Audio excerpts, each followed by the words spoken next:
வாழ்க்கையில் நம்ம சம்பாதிக்கிறது, சேமிக்கிறது, இதை போல் இன்னொரு முக்கியமான விஷயம் இருக்குது. நம்ம முன்னேற்றத்துக்கும் உயர்வுக்கும் நிம்மதிக்கும் இந்த விஷயத்துக்கும் நெருக்கமான தொடர்பு இருக்குது. நாம் எதை சூஸ் பண்ணுறோம், எதை செலக்ட் பண்ணுறோங்கிறது தான் அந்த விஷயம். காலேஜில் படிக்க ஒரு கோர்ஸ் சூஸ் பண்ணுறோம், வேலைக்கு போக ஒரு கம்பெனியை சூஸ் பண்ணுறோம், கல்யாணம் பண்ணிக்க நல்ல பொண்ணை சூஸ் பண்ணுறோம். எதை செலக்ட் பண்ணுறோங்கிறது முக்கியம். ஒரு எளிமையான உதாரணத்தை பார்ப்போம். 2 நண்பர்கள் இருந்தார்கள். 2 பேரும் ஒரே டீ கடைக்கு போவாங்க. ஒருத்தர் ஒரு போண்டா சாப்பிட்டு டீ குடிப்பார், இன்னொருத்தர் சுண்டல் சாப்பிட்டு மோர் குடிப்பார். கடையில் சுண்டலும் இருக்கும், போண்டாவும் இருக்கும், மோரும் இருக்கும், டீயும் இருக்கும். ஆனால் ஒருத்தர் போண்டாவையும் இன்னொருத்தர் சுண்டலையும் செலக்ட் பண்ணாங்க.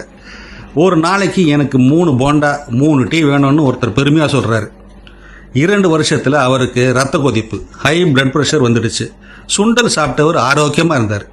எந்த விஷயமானாலும் நமக்கு உபத்திரவத்தை கொண்டு வராதவற்றை செலக்ட் பண்ணணும், தப்பானதை விட்டுறணும். இது சுண்டலுக்கு மட்டும் இல்லை, வாழ்க்கையில் எல்லா முடிவுக்கும் பொருந்தும்.